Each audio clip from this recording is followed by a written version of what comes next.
The dead are never far away, always watching, always listening. Secrets fester in the dark until they learn to speak.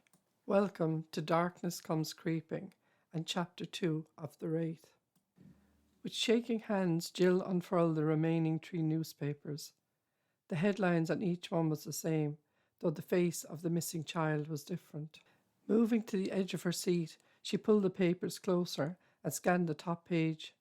They were printed years apart, starting in 1999 and progressing in 3 yearly intervals. Her tension level increased as she read each report. From what little she learned from the few columns, the children were all abducted near their home, and there was no mention of them ever being found. A thud overhead made her look up. Toby was moving, and maybe he would now be willing to eat. The reception she received when she climbed the stairs was just as frosty as the one he gave her at the school. She knew the anger he felt had to be directed at her, as he had no one else to vent it on. Using all her skills as a negotiator, she managed to get him to agree to chicken nuggets and fries. This was not the sort of food she would normally feed him, but at least it was something.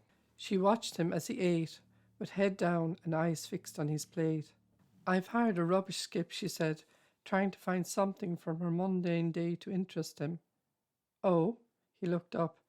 "Yes," she tried to make it sound interesting. "There's so much rubbish here that I need to get rid of, and I was wondering if you'd give me a hand. You could even take tomorrow off school if you like." "Nah, can't." His head went back down. "I have a maths test." Well, Jill thought, that's that. Until...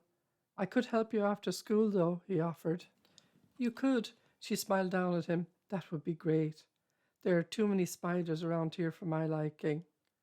"Women," he laughed, before stuffing a nugget into his mouth, and the words made her heart ache as he mimicked his father's tone. Jill's mood was lighter as she cleared away the dishes.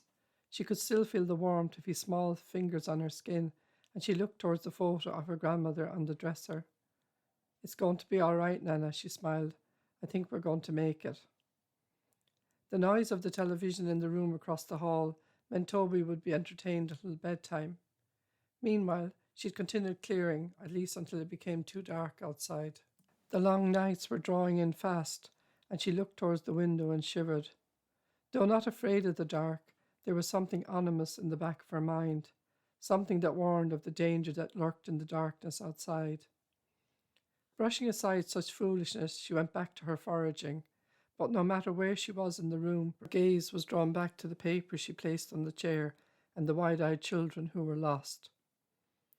Promising herself she would go to the small local library next morning after dropping Toby at school, she tried to avoid thinking about the outcome of each case and the broken-hearted parents who might still be waiting. The drive to school next morning was more relaxed, and they managed to exchange a few words, mostly about the house and the clean-up, but it was a huge step forward. Toby smiled at her and stood waving through the bars as she pulled away from the curb. With a much lighter heart, Jill drove to the library car park. At such an early hour, the place was deserted, and her footsteps echoed in the small room housing the books. After inquiring about access to microfiche, Jill followed the librarian to a tiny cupboard-like room and was shown how to work the machine. For a moment, just after the door closed, she felt entombed and looked around for another means of escape. There was a small barred window in one wall, so the only way out was through the door. Brushing aside her fear, she started to scroll down the pages on the screen in front of her. Taking a notebook from her bag, she flipped it open for the date she copied from the old newspapers. Starting at the earliest, the disappearance of a little girl in 1999, from an area only miles from where they now lived, she decided she would only research for an hour and then settle down to work. The face of 7-year-old Rachel Ryan swam into view, and she read the reports that stretched on for months. There were pictures of her tearful, anxious parents, Marie and Tom, huddled together, battling against the storm of the media intrusion. Jill tried not to look at their faces, to witness the helplessness they were feeling, and concentrated on the words that described the search for the child. It was hard not to notice how the writing filtered down as the months passed, and the story reduced to no more than a side column in the middle pages. Once the initial shock of the child's disappearance wore off, and every emotion was wrung from those who loved her, the papers lost interest and moved on to other things. Turning the wheel on the side of the screen, Jill searched for news that Rachel had been found, but there was nothing. The room in which she sat was laid out so the two desks it held fit snugly together at an angle. The only other thing in it was a filing cabinet. Swirling around in her chair, she moved towards the other desk and the second computer. The screech of the chair wheels as they scraped the floor made her flinch. Clicking on a search engine, she typed Rachel's name and waited. It took numerous hits until she found what she was looking for, and the site she chose was updated a month before. Jotting down the name of the man who posted the news, she began to read. The search for the missing child was called off after 6 months. The police spokesman offered no further explanation, other than to say that their resources would not allow for any further action to be taken. There were a couple of comments from those involved in the case, with one man's voice rising above the others. The detective in charge, Paul O'Farrell, she noticed, had posted the site. She scrolled down in search of a face that would go with the name. She found him in photographs with Rachel's parents. His face was etched with the same worry as theirs. Weather-beaten features stared back at her, and his eyes looked kind, if not filled with distress.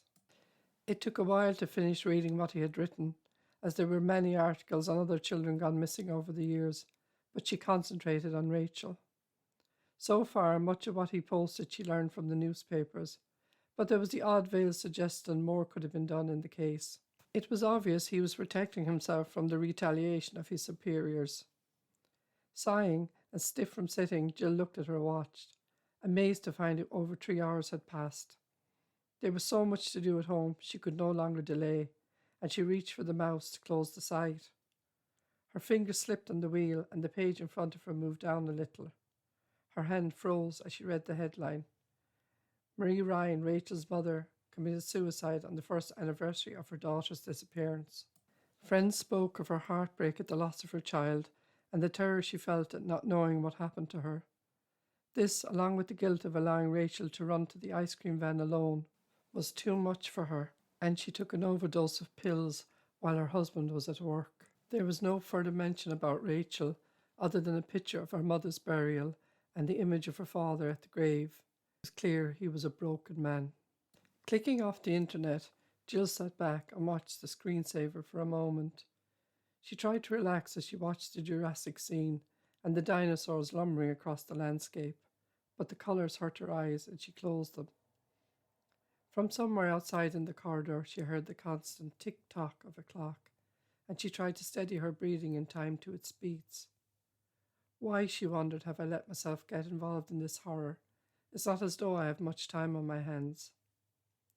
Her grandmother saved the papers for some reason. Jill knew her grandmother had developed some strange habits in her last years, to which the array of dried roots and herbs that cluttered the kitchen cupboards bore witness. Jill tried to recall the names of the strange things the jars held, and smiled when she realized she had dusted each one before placing it back. Perhaps she was developing some of her grandmother's eccentricities after all, and she vowed to throw all the jars in the rubbish skip. Outside, it started to rain, and a chill wind blew the drops into the porch of the library. Jill shivered and pulled her coat tighter. The sky was grey, the clouds swollen. She had no choice than to make a run for the car. There would be no let-up for the rest of the day, and she had to put the wiper blades on high power. Turning the heater on full, she waited for the warmth to reach her feet. Blasts from the vents cleared away the condensation cloud in the windows, and she guided the car out onto the road. It was lunchtime, but the schoolyard was deserted when she drove past, the teachers thinking it wiser to keep the children inside. Now and then, an anxious small face appeared in the steamy windows lining the corridors. There would be a lot of unspent energy, Jill smiled at the thought of the teachers would have to rein it in. The blue light announcing the police station shone like a beacon through the gloom. The building was a nondescript bungalow, and the few cars that lined its forecourt gave the impression that very little policing was needed to keep the small village in order.